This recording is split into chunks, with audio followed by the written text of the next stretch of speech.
track stride also offered clues to potential misidentifications.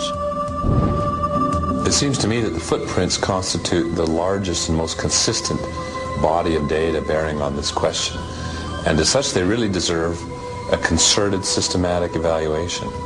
In instances where we have successive footprints in a given trackway, I've been able to note flexion and extension of the toes, variation in toe position, and interaction of the foot with substrate under varying conditions. I'll also be looking for dynamic signatures that show this is a living footprint as opposed to something static. In this instance, we have the good fortune of a pair of tracks that are successive in a single trackway. And by comparing then the shapes and conformation of the toes, we can say a lot. For example, here, not only are the toe pads differing in dimensions, although clearly the same foot, even the toe spread is distinct from one footprint to the other. We're looking very closely at the surface of the footprint to see if there are any latent features, skin detail or skin ridge patterns that show up in the track.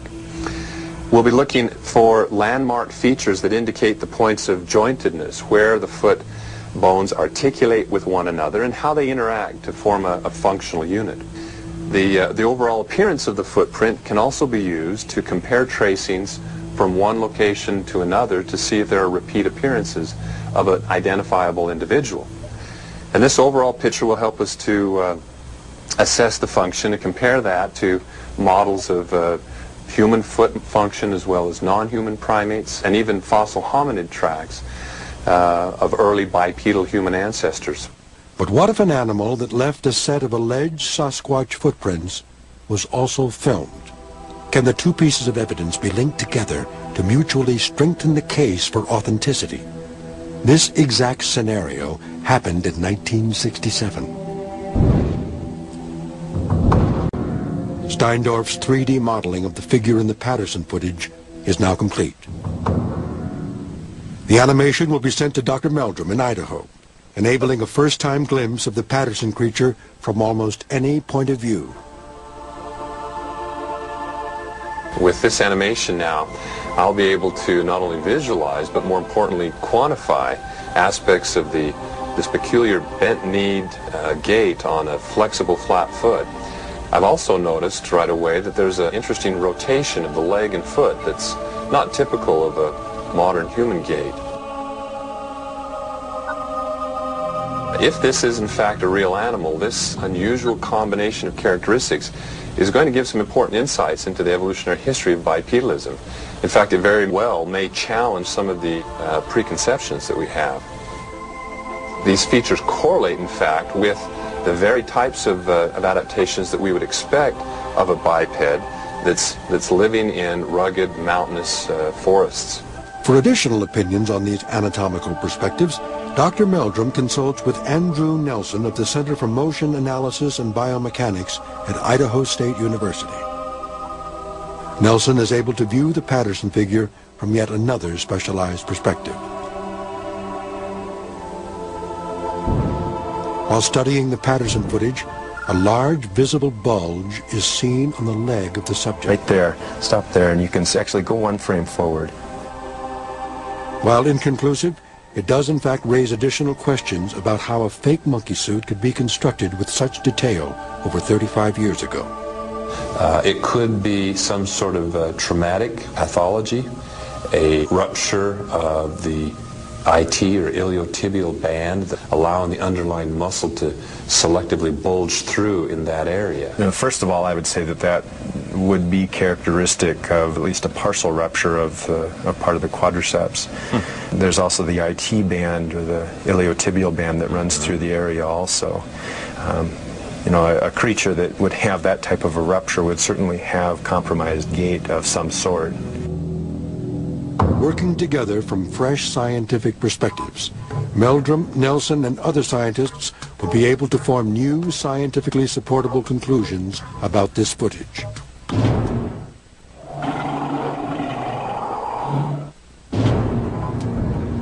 Scientists often look for patterns in statistical data.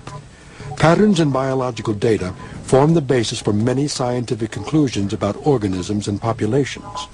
In the animal world, height, weight, and other measurable characteristics will tend to fall in a bell curve pattern when charted on a graph. Finding these patterns in the data from Sasquatch evidence can be a useful way to determine if the evidence points to a living, breeding population or a series of hoaxes. This is what interests Dr. Henner Fehrenbach, a retired scientist from the Oregon Regional Primate Research Center. I'm going to take the data for foot length as an example and represent them as a histogram. And now I have the raw data for the length of the foot and the width of the foot.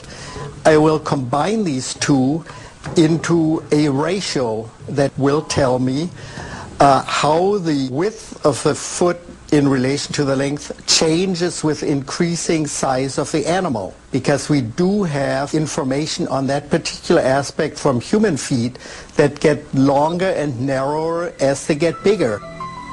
Study of the shape of these histograms then will tell you whether either they came from totally fictitious data, in which case there's going to be no order to them, or whether they came from a living population, in which case the curve approximates a bell shape.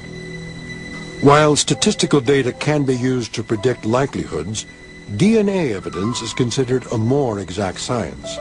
DNA evidence is considered almost 100% conclusive in determining lineage or species identification. Dr. Craig Newton of BC Research in Vancouver, British Columbia, is an expert in mitochondrial sequencing. He is searching for the molecular goldmine, using evidence collected from two separate locations. The procedures for DNA extraction require thoroughness and patience. Every step must be performed flawlessly. These are the three samples that I received from the BFRO. These ones here are the hair samples that came from the Skookum cast. Over here is the apple slice that came from the bait at the Skookum site. And then we have a third sample which corresponds to a stool that we wish to try to identify by DNA-based technologies. Any mistakes or contamination along the way will only yield useless results. Now I'm going to add the DNA extraction buffer to the hair sample. And if we get a DNA sample out of it, and if it's free of contamination, we'll generate a DNA sequence that will identify the source of the hair somewhere on the tree of life, either between humans and primates or between other organisms in the forest. It's all in the DNA. So now I'm going to pour an agarose gel to see if we got any DNA out of that hair. DNA analysis is a science of new frontiers, with protocols and techniques that are rapidly evolving and improving. Melt the agarose.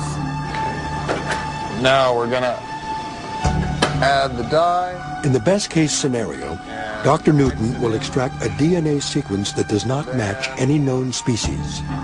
It's more challenging than typical analysis because there are no reference samples to work from. Now we have lots of circumstantial evidence that these hairs are about as authentic a sample as you're going to get. My goal with this work is to get just as much believable data as I can. DNA is found either in the nucleus of a cell or in the mitochondria of a cell. Now I'm preparing to run these samples out on a agarose gel.